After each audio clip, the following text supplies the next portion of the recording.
ძალიან ხშირად მესმის რა, რომ იცი რაო, ეხლაო რატო უნდა უარი ვთქვათ, ან შაქარზეო, ან შევცვალოთო, კვებაო, ადრე ხო ეგრე არ ვიყავითო და ხო პრობლემა არ გქონდაო.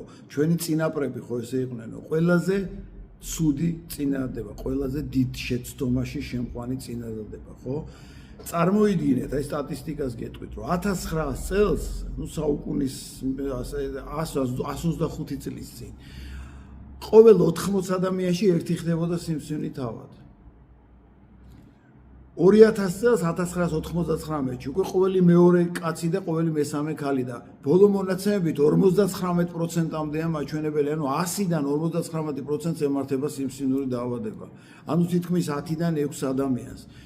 ხვდებით რა, შეიცვალა ცხოვრება, ის საკვები აღარ არის, რაც ადრე გქონდა და რითიც იკვებებოდით. ამიტომ ყველაზე დიდი შეცდომა რაც შეიძლება იყოს და საკუთარი თავი შეიყვანო და მერე სხვები ჩვენი წინაპრები ხო ესე იყვნენ, ხო არ ჭამთ იგივე საჭმელს, სულ სხვა რამეს ჭამთ. სუპერმარკეტში რომ შეხვალთ 90% არის საზიანო პროდუქტი.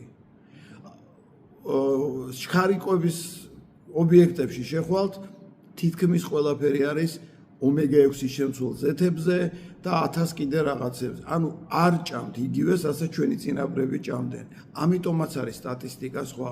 1980 წელს 10000 ბავშვი ერთს ემართებოდა აუტიზმით და ბოლო მონაცემებით 36 ბავშვი ერთს ემართება. ამიტომ ნუ შეიყვანთ საკუთარ თავს შეცდომაში და ნუ სხვას შეიყვანთ შეცდომაში.